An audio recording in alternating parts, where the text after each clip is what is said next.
সুপ্রিয় শ্রোতা, আসসালামু আলাইকুম।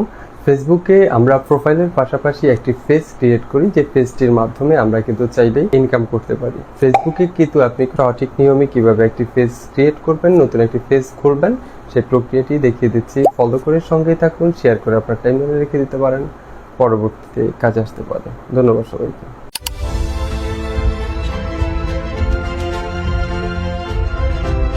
আমরা সর্বপ্রথম চলে আসব মোবাইলে থাকা ফেসবুক অ্যাপসটিতে। এখান থেকে আপনারা দেখতে পাচ্ছেন আমার প্রোফাইল। আমি আমার প্রোফাইলে ক্লিক করব।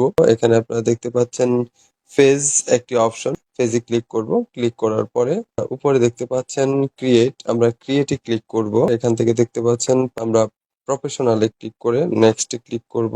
এখানে আমি একটি ফেজের নাম দিয়ে দিচ্ছি, দেন নেক্সটে ক্লিক করব। এখান থেকে আপনি ক্যাটাগরি সিলেক্ট করবেন, আপনি কি ক্যাটাগরির ভিডিও আপনার ফেজে আপলোড করবেন। থেকে ডিজিটাল ক্রিয়েটর একটি অপশন চুজ করেছি, দেন এখান থেকে আমি নেক্সট এ ক্লিক করব। এখানে আমাকে এমন একটি ইন্টারফেসে নিয়ে আসবে, কিছু ইনফরমেশন দিতে হবে, দেন এখান থেকে আমরা নেক্সট এ ক্লিক করতে হবে। আমার এমন একটি ইন্টারফেস আপনারা দেখতে পাবেন। আপনি চাইলে এখান থেকে কভার পেজ ফটো এবং প্রোফাইল পিক দুইটি দিয়ে দিতে পারেন। আমি এখান থেকে আবারও নেক্সট এ ক্লিক করলাম। আপনি চাইলে কিন্তু সাথে সাথে আপনি আপনার প্রোফাইলে থাকা ফ্রেন্ডদের সাথে সাথে ইনভাইট করতে পারবেন। দেন এখান থেকে আমি নেক্সট করে দিব।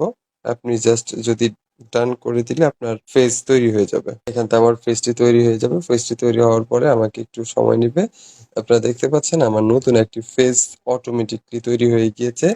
এখান থেকে আপনারা স্টেপ বাই স্টেপ আপনাদের বিভিন্ন কাস্টমাইজেশন গুলো করে নিতে হবে। আপনারা কভার পিকচার, ছবি, ব্যাকগ্রাউন্ড ছবি সহ অন্যান্য আরো কিছু ইনফরমেশন গুলো দিয়ে আপনার ফেসকে আপনি কাস্টমাইজ করে নিতে হবে। ধন্যবাদ সবাইকে।